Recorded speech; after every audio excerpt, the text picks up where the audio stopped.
Christophe Dejour, merci de me recevoir chez vous. En lisant les 2 tomes de votre livre Travail vivant, j'ai repéré peut-être que le travail pouvait être considéré comme faisant violence en soi. Vous me direz ce que vous en pensez. Peut-être une violence qui permet l'acquisition de nouvelles habiletés professionnelles. Vous parlez de corps-propriation. Une deuxième chance, dites-vous, après l'enfance, d'accroître les pouvoirs du corps et de s'éprouver soi-même et de jouir de soi.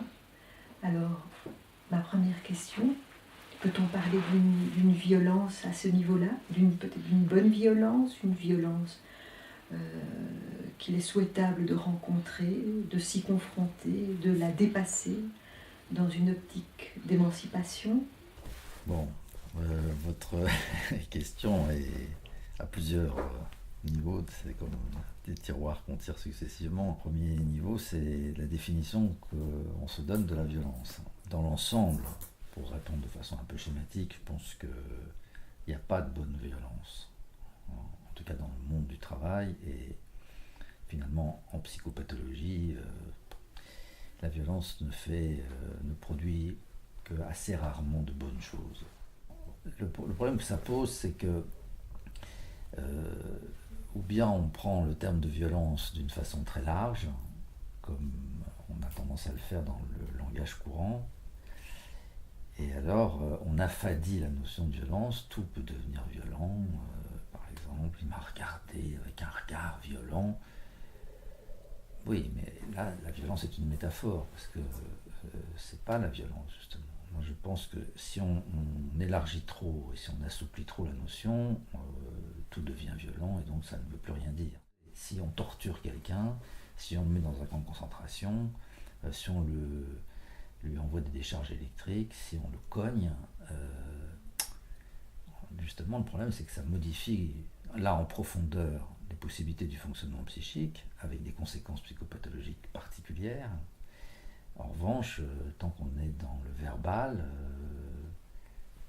il y a un espace qui reste ouvert, potentiellement, à la pensée, donc au maniement psychique des affects. Pas toujours. On peut arriver à coincer quelqu'un sans le frapper. Mais justement, là, c'est tout le problème est d'arriver à défaire, à démonter ça, et c'est quand même beaucoup plus facile que ce dont il s'agit lorsqu'on torture quelqu'un. Alors maintenant, la violence dans le monde du travail, elle existe. Il y a des formes de travail qui impliquent non seulement l'exercice de la violence, constitutivement dans le travail, comme par exemple dans l'armée, dans la police, mais il y a aussi des violences qui font partie presque de l'apprentissage. Pour devenir un commando, un membre de commando, ce qu'on appelle un commando, c'est-à-dire un soldat qui appartient à un commando, on va exercer la violence physique contre lui. Mais c'est une situation très exceptionnelle. Les autres formes de violence qu'on rencontre, ça commence par le harcèlement sexuel et ça finit par des viols. Et donc, ce sont essentiellement des femmes qui sont victimes de ces violences. Puis alors, la troisième forme, qui elle aussi nécessite d'être distinguée des métaphores de la violence, c'est le suicide. Puisqu'aujourd'hui, nous avons affaire à des formes psychopathologiques nouvelles, depuis une vingtaine d'années maintenant au maximum. C'est l'apparition des suicides jusque sur les lieux du travail. Et là, la violence, c'est une violence qui est retournée contre soi, mais qui va jusqu'à la mort.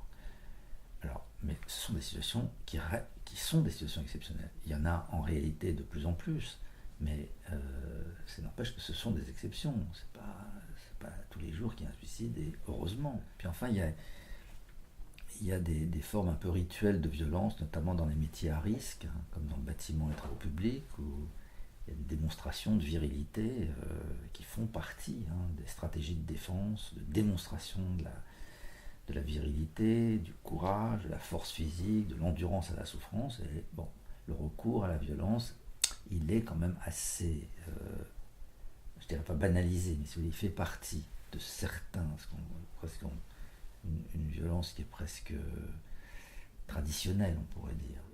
là où encore il y a et là ce sera le dernier point sur la violence, la dernière occurrence de la violence, c'est justement dans des situations de travail où quand toutes les ressources de la discussion, de la recherche du compromis ont été épuisées, que maintenant les gens campent sur des positions de plus en plus dures les uns contre les autres, se forment dans certains cas ce qu'on appelle des idéologies défensives de métier. Et là, ce sont des formes de cohésion de groupe contre l'ennemi commun. Et là, quand on arrive à ces situations de crise, on ne peut plus discuter du tout. C'est donc l'échec total de la parole et donc la mise en impasse du fonctionnement psychique de tout le monde, qu'après il ne reste plus qu'une seule issue finalement à la colère, à la haine qui se développe entre les gens pour des raisons de travail et qui vont conduire à des violences. J'ai vu, je suis intervenu dans des situations comme ça, où c'est absolument terrifiant, mais ça reste encore une fois tout à fait exceptionnel. Dans la majorité des situations de travail, il n'y a pas de violence. On est en deçà de la violence. Alors c'est pas parce qu'on est en deçà de la violence que tout est bien. C'est pas du tout ça. Et donc, il y a effectivement, en dépit de l'absence de violence, ce qui est toujours au rendez-vous du travail, c'est la souffrance. Voilà. Ça, c'est inévitable. Pour un certain nombre de raisons, la souffrance est toujours dans tout travail, même dans les situations les plus sophistiquées de travail, les plus raffinées, les plus enviées, il y a de la souffrance. On ne peut pas devenir un cadre de très haut niveau sans avoir à souffrir. On ne peut pas devenir même patron d'entreprise sans souffrir, c'est pas vrai. On ne peut pas devenir psychanalyste sans souffrir. Il y a de la souffrance dans le travail, indiscutablement. La souffrance, elle est toujours au rendez-vous du travail, parce que le travail implique, pour chacun d'entre nous, d'être confronté à l'échec. Ça ne marche pas comme on voudrait que ça marche, ou ça ne marche pas comme ça devrait marcher. Vous conduisez votre centrale nucléaire, et puis elle vous échappe, elle dérive, et là, c'est terrible. Vous êtes en train de soigner un malade en réanimation, vous faites une injection, et elle a l'effet inverse, elle déclenche un choc anaphylactique, votre malade, et vous l'avez tué au lieu de le soigner. Tout ça, c'est des sources de souffrance terribles. Et dans le travail psychanalytique, par exemple, puisque c'est celui qu'on connaît le mieux, la résistance de l'inconscient, la résistance de la pathologie, la résistance des symptômes, c'est quand même notre travail tout le temps, et ça ne marche pas. Donc travailler, ça veut dire d'abord souffrir. En revanche, ce qui n'est pas joué dans le travail, c'est le destin de cette souffrance. Dans certains cas, cette souffrance va conduire au pire, et aujourd'hui le pire, c'est le suicide, jusque sur les lieux de travail, mais dans certains cas, cette souffrance peut être transformée en plaisir. Donc, et là, en plaisir, et apporter des bénéfices considérables, de telle sorte que après avoir travaillé, j'ai été obligé de développer en moi de nouvelles formes d'habileté et finalement d'accroître mon intelligence, de telle sorte qu'après le travail, je suis plus intelligent qu'avant. Et donc, il y a dans le travail une promesse d'accomplissement de soi. Il est certain que plus on travaille, plus on devient habile, plus on devient intelligent. Et c'est vrai que les retours en termes de gratification et d'amour de soi peuvent être énormes. Et c'est donc l'apanage évidemment de l'artiste, mais l'artiste souffre.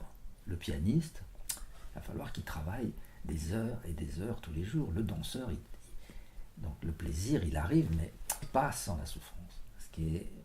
Alors, la transformation de cette souffrance en plaisir, elle ne dépend pas que du talent individuel. Évidemment, ça dépend de chacun d'entre nous, mais ça dépend d'un élément décisif là-dedans, c'est l'organisation du travail.